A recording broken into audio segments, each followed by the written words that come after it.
Lessing Parrish Crooks was born on June 16, 1971, in East Harlem, New York.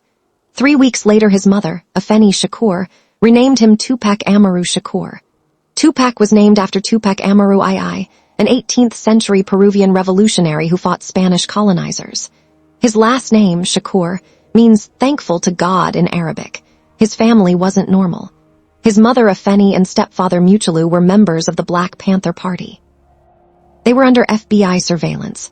Afeni was pregnant with Tupac while on trial in the Panther 21 case. She was acquitted, so Tupac grew up in a house full of books, politics, and struggle. Dinner table talk wasn't about TV. It was about Malcolm X, Huey P. Newton, and why the system was rigged. When he was 12, the family moved around a lot: Harlem, Baltimore, Marin City, California. They were broke. Sometimes they lived in shelters, but Afeni made sure he read. She put Shakespeare, Dickens, and revolutionary poetry in his hands. In Baltimore, at the Baltimore School for the Arts, Tupac found his first stage. He studied acting, ballet, poetry, and jazz. Teachers remember a skinny kid who could perform, write, and argue. He played the Mouse King in the Nutcracker. He wrote plays about the streets. One teacher said, he had too much talent to be contained. In 1988, Tupac moved to Marin City, California. He took any job, selling weed, dancing, roadie. He got in with Digital Underground, a funk rap group known for the Humpty Dance. He started as a roadie and backup dancer. Then he got a verse, people noticed. He wasn't just dancing. He had presence, anger, pain, humor. In 1991, he dropped his debut album, Tupacalypse Now. The title alone caused problems. The album talked about police brutality, poverty, and teen pregnancy. Songs like Brenda's Got a Baby and Trapped made him a voice for kids the news ignored. Politicians attacked him. Vice President Dan Keel said the album had no place in our society. That only made more kids listen. He followed it with Strictly for My Nigaz in 1993.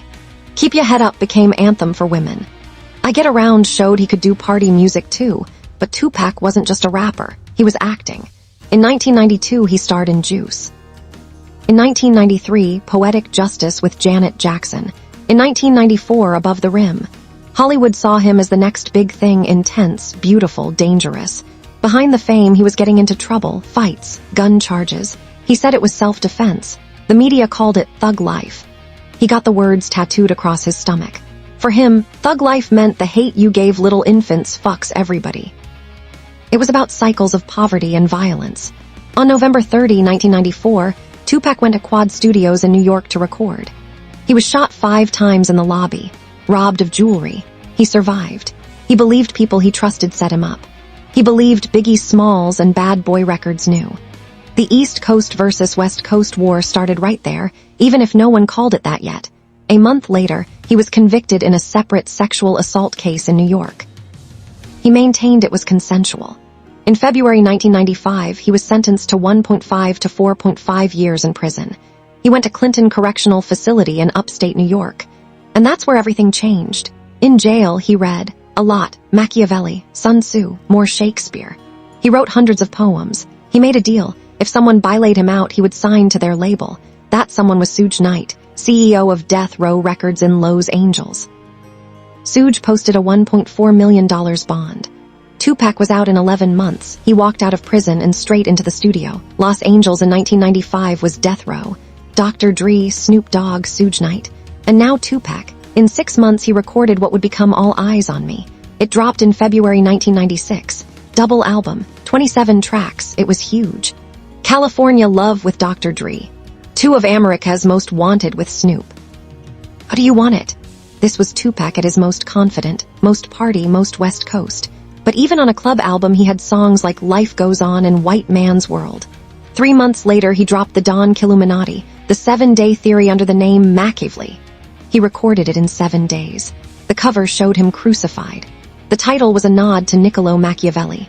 He was talking about faking his death, about rebirth, about war. He was 24 and at the top of the world. He was also paranoid, angry, and surrounded by bodyguards and enemies. On September 7, 1996, Tupac was in Las Vegas for a Mike Tyson fight at the MGM Grand. He was with Suge Knight. After the fight, there was a fight in the lobby with a Southside Crip named Orlando Anderson. Cameras caught it. Hours later, around 11:15 p.m., Tupac and Suge were in Suge's BMW, stopped at a red light on Flamingo Road. A white Cadillac pulled up next to them. Shots were fired. 4 bullets hit Tupac chest, arm, thigh. He was taken to University Medical Center. He fought for 6 days. On September 13, 1996, he died of respiratory failure and cardiac arrest.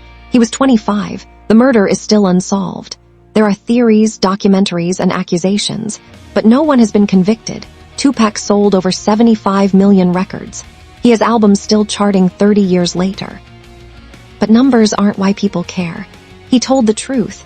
Even when it was ugly, he rapped about police, about single mothers, about his own mistakes.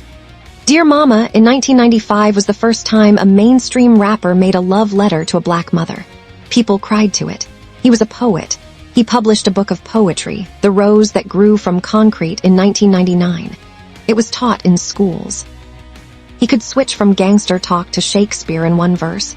He could make you dance with California Love and make you think with Changes. He could be vulnerable and violent in the same week. That contradiction made him real. He predicted his own death and legacy in interviews. He said, "I'm not saying I'm gonna change the world, but I guarantee that I will spark the brain that will change the world." He knew he was a symbol. Forget Tupac was funny. He did impressions. He loved movies. He wrote screenplays he never filmed.